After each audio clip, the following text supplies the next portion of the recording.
Relatives of some of the 9 churchgoers shot dead in South Carolina have addressed the suspected gunman in court and said they forgive him. Dylann Roof, 21, appeared in court in Charleston to face 9 murder charges. He showed no emotion as relatives of the victims addressed him directly. "I forgive you," said one victim's daughter, fighting back tears.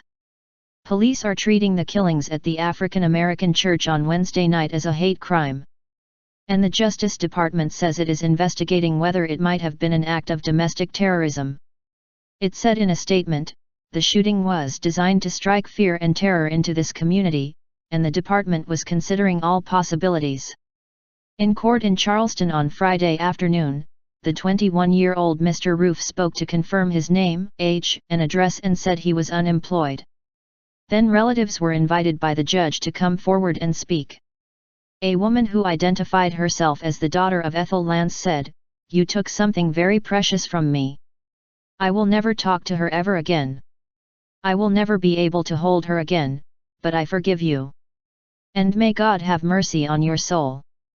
Anthony Thompson, a relative of Myra Thompson, told Mr. Roof to repent and to turn to Jesus Christ. "I forgive you and my family forgives you," he said. Also speaking in court was Felicia Sanders, who survived the attack on Wednesday night by playing dead. Her son, Dylann, was fatally wounded. "We welcomed you Wednesday night in our Bible study with open arms. You have killed some of the most beautifulest people that I know. Every fiber in my body hurts, and I'll never be the same," she said to Mr. Roof, who appeared via a video feed. Court documents have revealed new details about the shooting. Mr. Roof entered the church just after 2000 hours local time, 1 o'clock BST, on Wednesday night and remained with the worshippers for nearly an hour before launching his attack. All of the victims were hit multiple times, the documents said. Before leaving, Mr. Roof stood over one person who was not shot and uttered a racially inflammatory statement. That person has not been named, and has only been described as a witness in the court documents.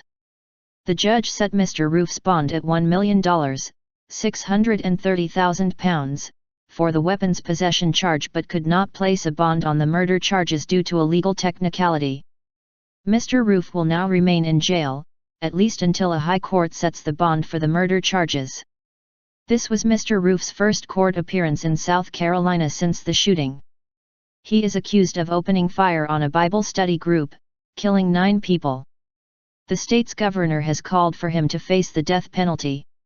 A day after the attack, he was arrested 200 miles away in Shelby, North Carolina.